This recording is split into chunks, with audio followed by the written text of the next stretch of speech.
Di sisi lain bagi saya sebenarnya ini menjadi tantangan tersendiri adalah bagaimana caranya bisa berprestasi dengan baik, punya prestasi yang bagus tapi dengan cara yang sehat. Nah, hal itulah menurut saya tantangan yang terus saya lakukan sampai hari ini. Nah, buat saya perjuangan seperti itu yang dilakukan Ade Rai adalah sangat luar biasa sekali ya. Yang sangat inspiring buat saya sampai hari ini. Jadi ibaratnya persis mirip kayak orang bilang saya mau bisnis, tapi gimana caranya bisnis tapi tanpa korupsi gitu. Ya banyak orang yang nggak suka juga sama Ade karena Ade itu kan natural, tidak pakai drugs kan. Nah, sedangkan banyak binaraga yang sekarang di PON di mana itu orang pakai drugs. Kalau pakai drugs itu bisa lebih gede. Tetapi itu lama-lama nggak sehat. Jadi banyak kok orang yang kontra juga sama dia.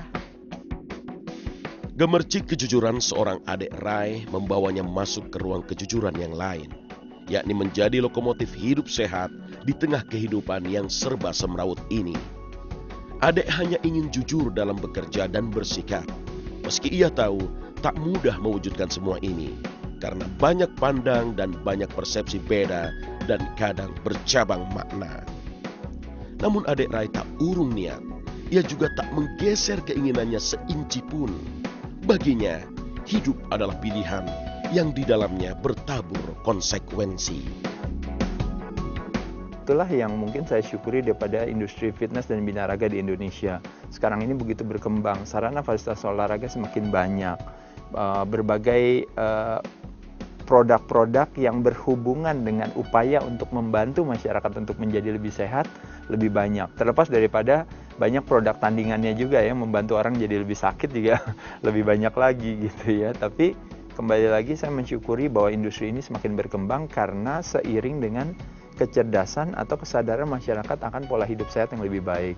Apa yang saya lakukan di sini sebenarnya hanya lebih kepada peran yang kecil di dalamnya pada saat dimana saya mencoba untuk memberikan sedikit sumbangan kepada masyarakat untuk bisa meningkatkan kecerdasan akan kesehatan tersebut. Sekarang kontribusi dia terhadap masyarakat Indonesia khususnya dan masyarakat internasional pada umumnya sangat luar biasa sekali. Waktu saya ke Australia sama dia atau di Singapura, Malaysia, wherever I go with him, semua orang pokoknya kalau tahu, oh bodybuilder, oh do you know Ade Rai? Jadi nama pertama yang mereka akan sebut adalah Ade Rai. Apa yang saya lakukan? Yang paling gampang sederhana aja, misalnya saya bikin sarana fasilitas olahraga. Mungkin dengan ada fitness center yang saya buat, paling tidak sedikit memberikan sumbangan kepada masyarakat untuk jadi bisa olahraga ya dengan saya bikin sarana olahraga. Saya menulis artikel tentang berbagai ini, mungkin orang yang tadi tidak tahu tentang berbagai informasi tentang kesehatan mungkin jadi bisa tahu. Seperti contohnya mungkin juga saya sekarang melalui sosial media. Itulah yang membuat dia tetap untuk berbagi informasi sama orang bahwa lakukanlah, karena saya udah mencoba ke diri saya sendiri.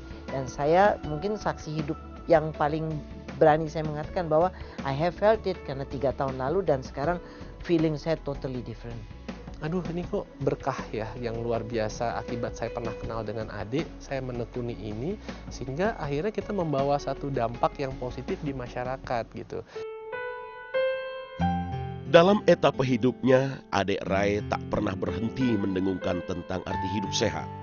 Kemanapun ia melangkah, dimanapun ia berada, maka muara hidup sehat adalah buku suci yang selalu dibawanya serta. Ade bukan ingin menggurui, ia hanya ingin jujur dengan pilihan hidupnya. Meski jujur itu kadang ditafsir pahit, namun Ade tidak ingin surut langkah. Sebab jujur adalah perkara hati. Seperti ketetapan hatinya menyuarakan hidup sehat yang kerap dihadang gelombang silang pandang. Olahraga binaraga atau ini saya jadikan sebagai bagian atau pola hidup saja gitu. Kadang-kadang orang berlatih dan berolahraga hanya buat ikut pertandingan. Tapi kalau bagi saya berlatih dan berolahraga untuk diri saya sendiri. Karena menurut saya istilahnya justru kemenangan yang sesungguhnya adalah bukan pada saat dimana kita lebih baik daripada orang lain, tapi sebenarnya adalah pada saat dimana kita lebih baik dari diri kita sebelumnya. Itu yang sebenarnya definisi kemuliaan atau kemenangan atau keberhasilan itu sendiri. Saya bersyukur sekali olahraga binaraga ini justru mengajarkan saya banyak hal, mulai dari badan yang sehat. Terakhir saya masuk rumah sakit adalah pada saat waktu saya lahir dulu. Sejak itu nggak pernah masuk rumah sakit karena saya percaya adalah bahwa aktivitas yang paling konsumtif adalah pada saat dimana kita harus buang uang buat membeli sehat. Padahal sehat itu kita udah punya. Jadi sakit itu ibarat sudah jatuh tertimpa tangga. Rasanya nggak enak, habis itu suruh bayar lagi gitu. Nah kalau kita sakit itu luar biasa. Sesuatu yang paling konsumtif.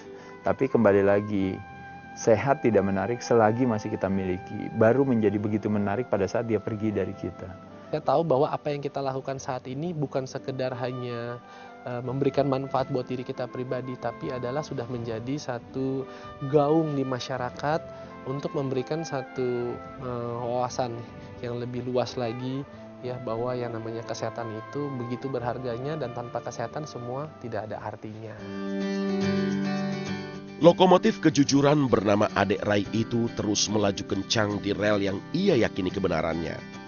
Seperti telusur geraknya di ruang ekspresi berolahraga binaraga yang dilakukannya secara natural tanpa dimasuki doping atau obat terlarang.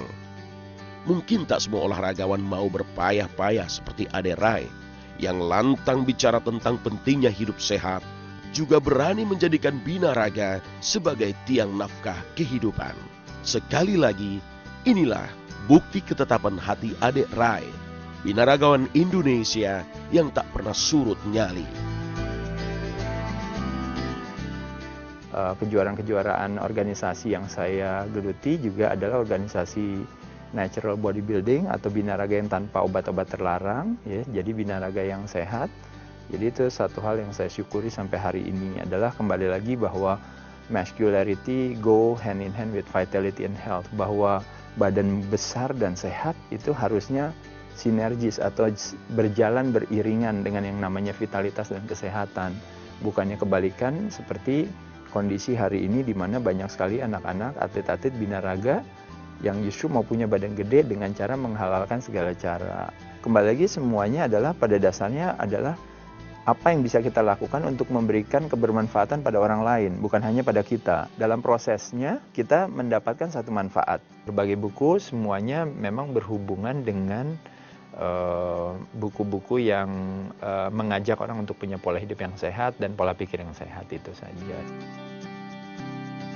Iya, sangat lucu pada saat kalau seandainya misalnya kadang-kadang seorang olahragawan misalnya punya pasangan, justru yang ada jadi fokusnya ke pasangannya daripada ke olahraganya gitu ya.